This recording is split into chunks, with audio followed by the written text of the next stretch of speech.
Sophia stood in front of the mirror, her hands on her rounded belly, a sight she had longed to see for 6 years.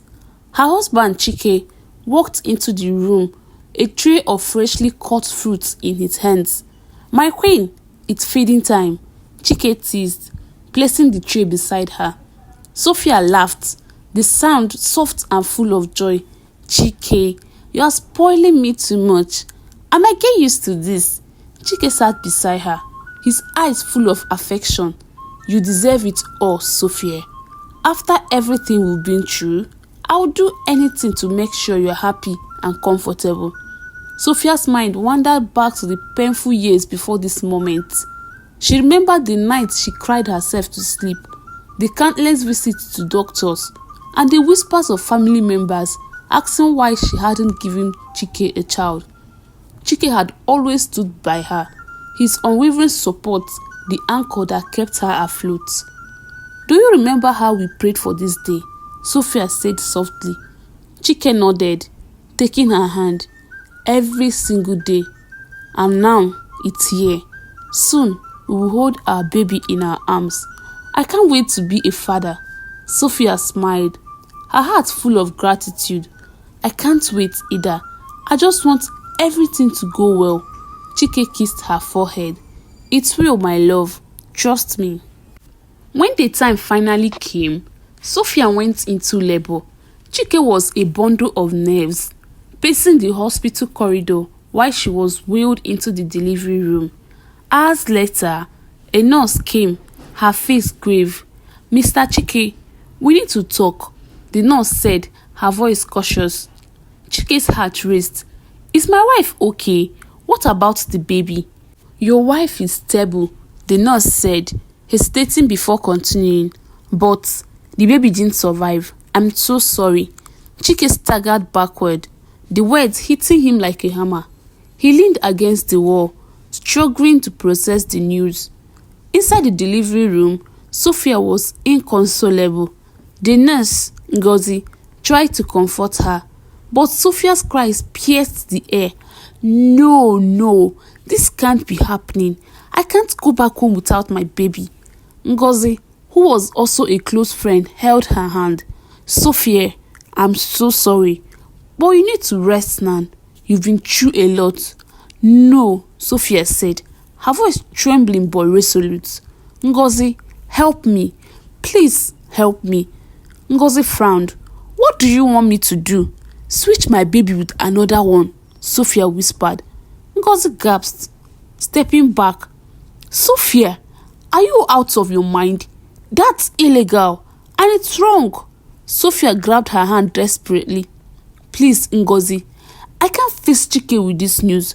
I will give you whatever you want. Just help me." Ngozi hesitated, her conscience battling with her loyalty to Sophia. "Sophia, this is a dangerous part. You will regret it." But Sophia was insistent, her pain clouding her judgment. After much persuasion and a promise of a substantial reward, Ngozi reluctantly agreed. Sophia was able to convince her husband that miraculously the baby survived, as the nurse brought the news to her later, and he was the most excited man on earth, as his happiness knew no bound. Sophia left the hospital holding a baby that wasn't hers, her heart heavy with guilt and relief. Chike was overjoyed, completely unaware of the secrets his wife carried. As they drove home, Chike held Sophia's hand tightly. "You made me the happiest man alive, Sophia. I can't thank you enough." Sophia forced a smile, her chest tightening. "We're a family now, Chike. That's all that matters." But deep down, she knew the truth would haunt her forever. 5 years had passed since the day Sophia brought Princess home from the hospital. The years were filled with happiness, laughter, and the simple joys of raising a child. Chike was the epitome of a proud father, doting on Princess and bragging about her to anyone who cared to listen. "Do you know my Princess can recite the alphabet backward?" he told a neighbor one afternoon, his face lit with pride. "Daddy, Princess giggled, tugging at his sleeve.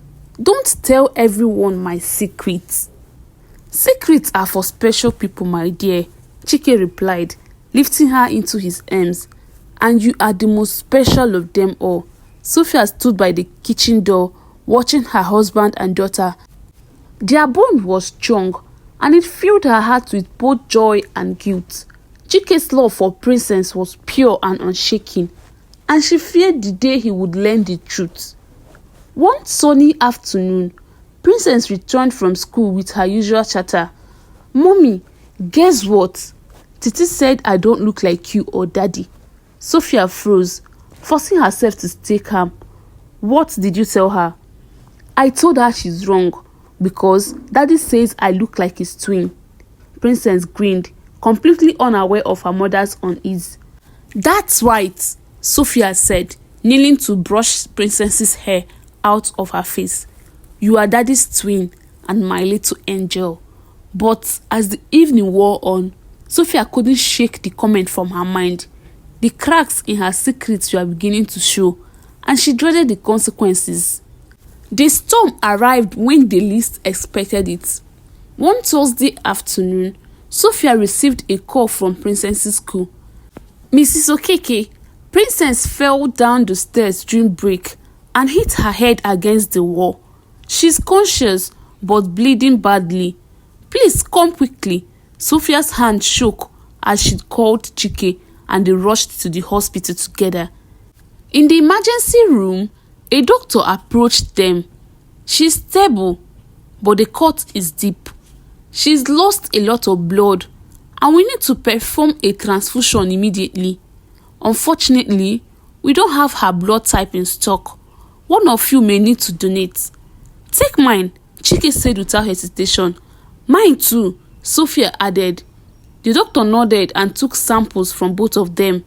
As they waited, Sophia paced the corridor, her anxiety mounting. Chike tried to comfort her, but his own nerves were afraid. The doctor returned with a puzzled expression. "I need to speak with both of you in my office." In the office, the doctor's words hung heavily in the air. "Neither of your blood type matches Princess's. Are you certain she's your biological daughter?" Chike's face twisted in confusion. "Of course she's our daughter. What kind of question is that?" The doctor held up his hands. "Sometimes mix-up happens at birth.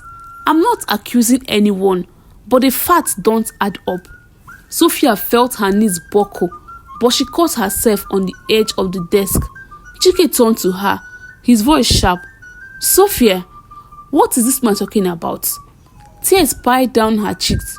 "Chike, there is something I need to tell you." Chike's face hardened. "What are you hiding, Sophia?" Sophia took a deep breath, her voice trembling. "Our baby didn't survive that day. I couldn't bear to tell you. I asked Ngozi to switch our baby with another. Princess isn't ours by blood, but she's ours in every way that matters." Chike stared at her, his expression a mix of shock, anger, and disbelief. You lied to me? For 5 years? I was desperate, Chike," Sophia sobbed. "I didn't want to lose you. I didn't want us to be broken." Chike ran his hands through his hair, pacing the room. "Sophia, do you understand what you've done? You've taken someone else's child and lived a lie." "I know I was wrong," Sophia whispered, tears streaming down her face. "But Princess is ours now. Please, Chike, help me fix this." Chike stopped pacing, his fist clenched. "Right now, we need to save Princess, but after that, we will deal with this." Sophia nodded, grateful for his focus on their child despite his anger. Together, they found a blood donor to save Princess, but the weight of Sophia's confession loomed over them like a dark cloud. The days after the hospital incident were filled with a strange mix of relief and dread. Princess had recovered from the accident, and she was still the same bright, happy girl, and for a while, Sophia and Chike tried to push the truth to the back of their minds, but the guilt still gnawed at Sophia, especially every time she looked at Princess and saw the innocent joy in her eyes. "I am sorry, my princess," Sophia would whisper to herself in the quiet of the night, but her words could never undo the damage she had caused. The situation at the hospital had been resolved.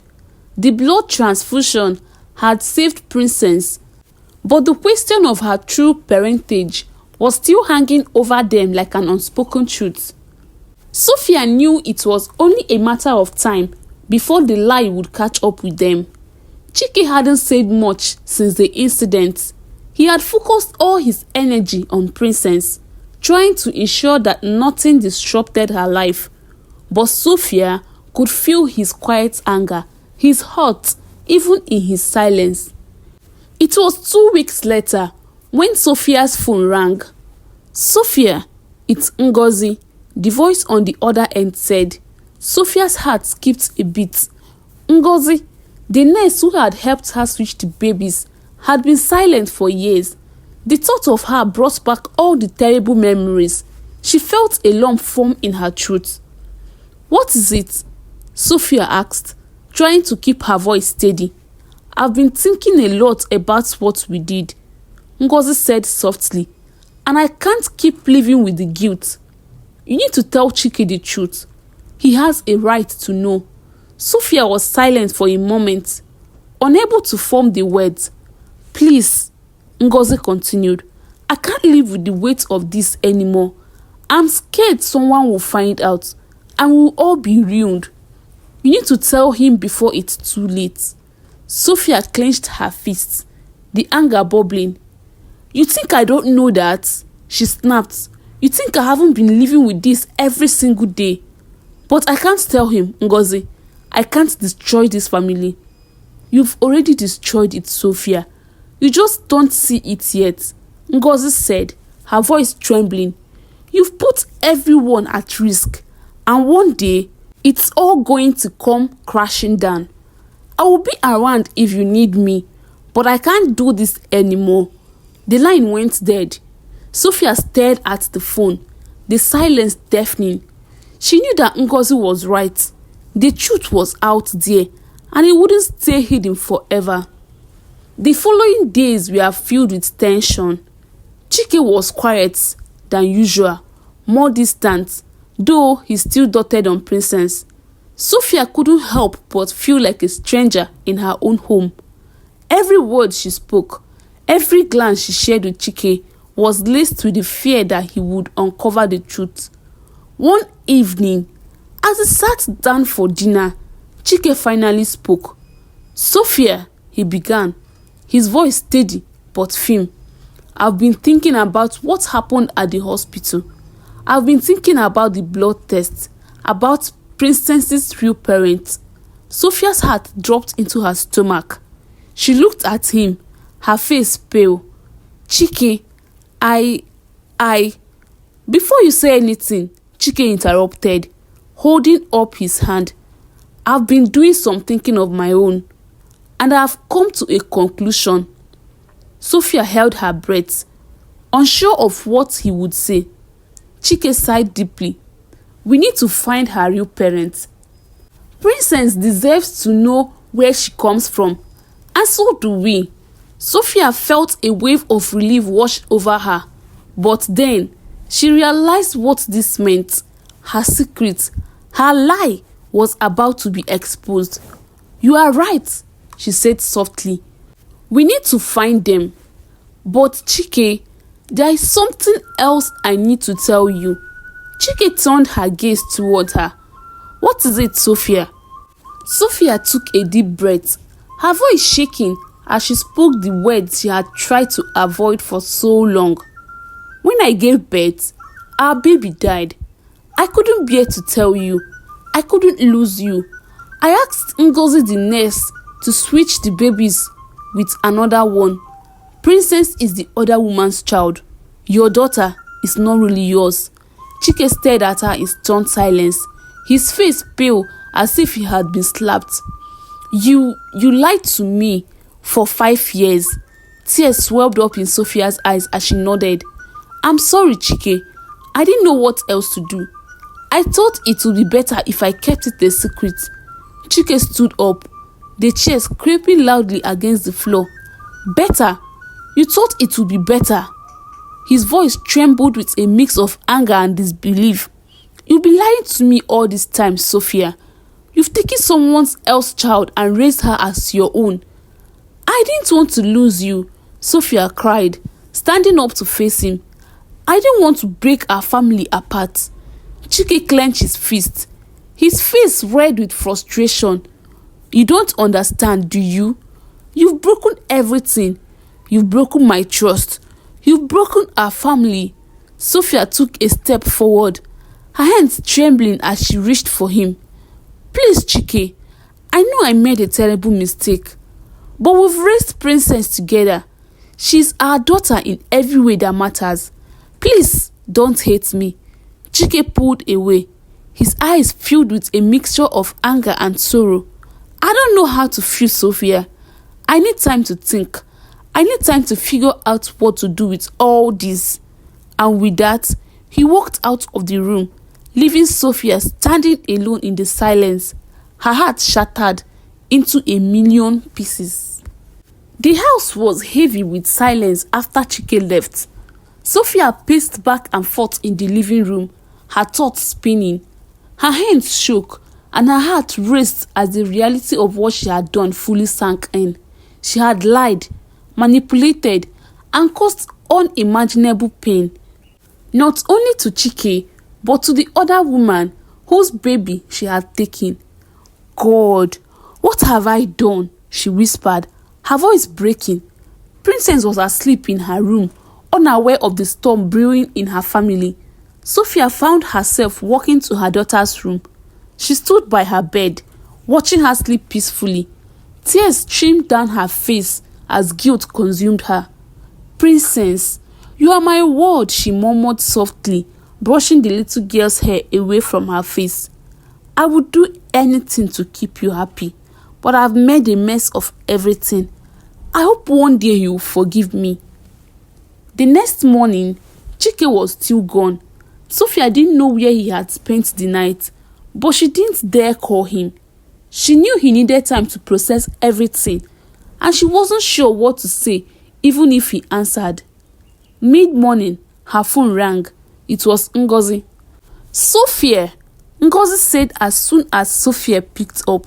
We need to talk. This can't go on like this.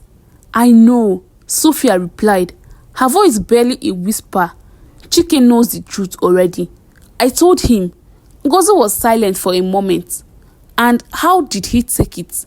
Sophia let out a shaky sigh. Not well.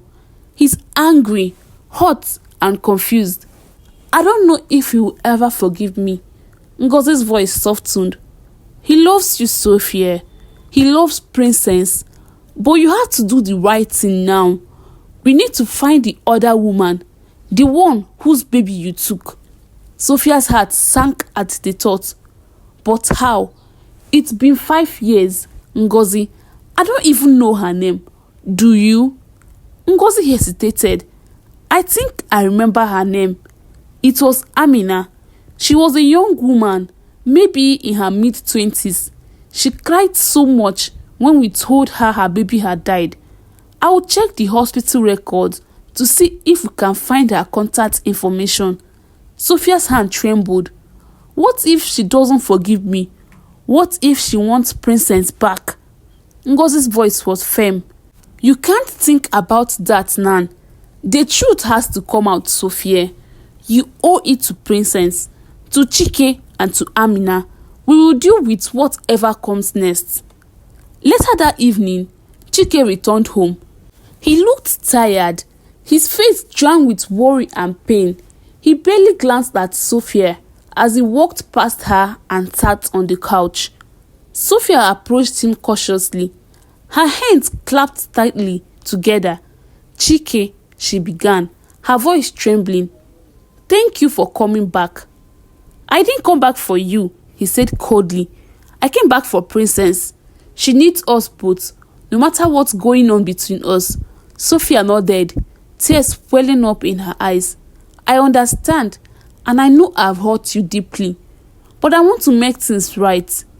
Ngozi and I are going to try to find Amina, the woman, the real mother. Chike looked at her, his expression softening just slightly. Do you think that will fix anything, Sophia? Do you think finding her will erase the lies you've told? No, Sophia said, shaking her head. I don't think I will fix everything, but it's the right thing to do, and I owe it to all of us to set things straight. Chike leaned back, closing his eyes. I don't know if I can ever forgive you, Sophia, but I'm willing to try. For Princess, she deserves the truth too. The next day, Sophia and Ngozi went to the hospital where Princess was born.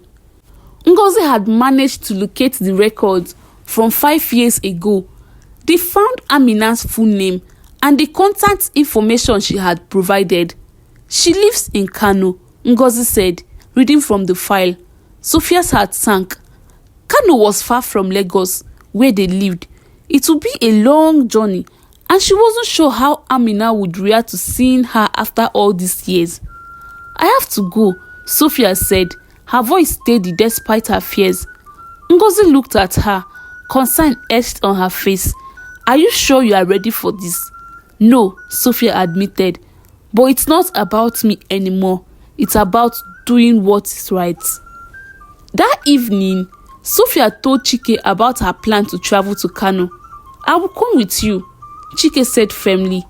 Sophia was surprised. You will? Yes, he replied. This isn't your burden to bear. I want to be there when you tell Amina the truth. And if she's willing, I want to bring her back so she can meet her daughter. Sophia felt a glimmer of hope. For the first time in days, she felt like they were a team again. They began making preparations for the journey, knowing that the road ahead would be difficult. But they also knew that it was the only way to begin healing the wounds that had been caused by Sophia's actions. Sophia and Chike began their journey to Kano early the next morning. Chike occasionally glanced at Sophia as he drove. He could see the fear in her eyes and the way her hands twisted nervously in her lap. Despite his anger, he felt a pang of sympathy. You don't have to be scared, he said softly, breaking the silence. Sophia looked at him, surprised by his tone. I'm scared of losing everything, Chike. You, Princess, our family. Chike's grip on the steering wheel tightened. You already risked everything when you made that choice, Sophia. But I'm here, aren't I? That should tell you something. Tears welled up in her eyes. Thank you for coming with me. I don't deserve your kindness. Chike didn't respond, keeping his eyes on the road. When they arrived in Kano, it was late afternoon. Using the information from the hospital records, they found their way to a small compound where Amina was said to live. Sophia's heart pounded as she knocked on the door. A young woman answered, her face cautious but kind. Good evening. I am looking for Amina, Sophia said, her voice trembling.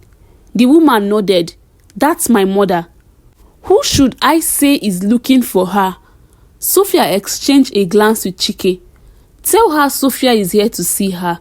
It's about the baby she lost 5 years ago. The woman's eyes widened and she disappeared into the house. Moments later, a slightly older woman appeared. Her face bore the marks of years of sorrow, but her eyes were sharp and full of curiosity. I am Amina, the woman said. Who are you and why are you here? Sophia swallowed hard. My name is Sophia. I have something to tell you. Can we sit down and talk? Inside the small living room, Sophia explained everything. She told Amina about her struggles to conceive, the heartbreak of losing her baby, and the desperate decision she had made to switch the babies. She didn't spare herself from the blame, acknowledging her selfishness and the pain she had caused. As Sophia spoke, Amina sat in stunned silence. Tears rolled down her cheeks, but she didn't interrupt. When Sophia finished, Amina shook her head slowly. "You took my child." Sophia nodded, her own tears flowing freely. "I am so sorry, Amina. I was desperate and wrong. I can't undo what I've done, but I want to make it right. I want you to meet your daughter." Chike, who had been silent throughout the conversation, finally spoke. "Princess is a beautiful little girl, and she's been loved deeply. We didn't know the truth until recently. We are here now to correct this." Amina's voice broke as she spoke.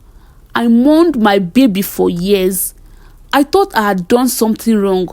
And now, you tell me she's alive?" Sophia nodded, and she deserves to know her real mother. "Please, Amina, come with us back to Lagos." The journey back to Lagos was a mixture of emotions. Amina was nervous and excited to meet Princess. Sophia felt a strange combination of relief and fear. Chike remained calm, his steady presence a source of quiet strength for both women. When they arrived home, Princess ran to greet her parents. She was surprised to see a stranger with them, but quickly smiled at her. "Who is this, mommy?" Princess asked curiously. Sophia knelt beside her daughter. "Princess, this is Amina. She's your real mother." Princess frowned, looking confused. "But you're my mommy." Sophia's heart broke at her daughter's words. "I will always be your mommy, Princess. But Amina gave birth to you. She's part of your story, and it is important that you know her." Amina crouched down, her eyes filled with tears. "Hello, Princess. You are so beautiful. I've dreamed of meeting you for so long." Princess looked at Amina for a long moment, then smiled. "Hi," she said shyly.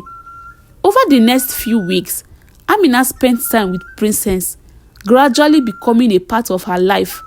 It wasn't easy, but both women worked hard to create a sense of peace and unity for the little girl they both loved. One evening, as Sophia watched Princess and Amina playing together in the garden, Chike joined her on the porch. "You did the right thing," he said quietly. Sophia nodded. "I know, but I didn't do it alone. Thank you for standing by me, even when you didn't have to." Chike placed a hand on her shoulder. "We've been through a lot, Sophia, but we have a chance to move forward now, together."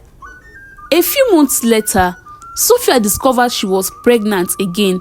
This time, there were no secrets, no lies, only the joy of a new beginning. And as the years passed, their family grew stronger, built on truth, forgiveness, and love. They end. Thank you so much for watching this video to the end. I am glad you did. Please like this video, subscribe to our channel, and leave your thoughts in the comment section. See you in the next video. Bye.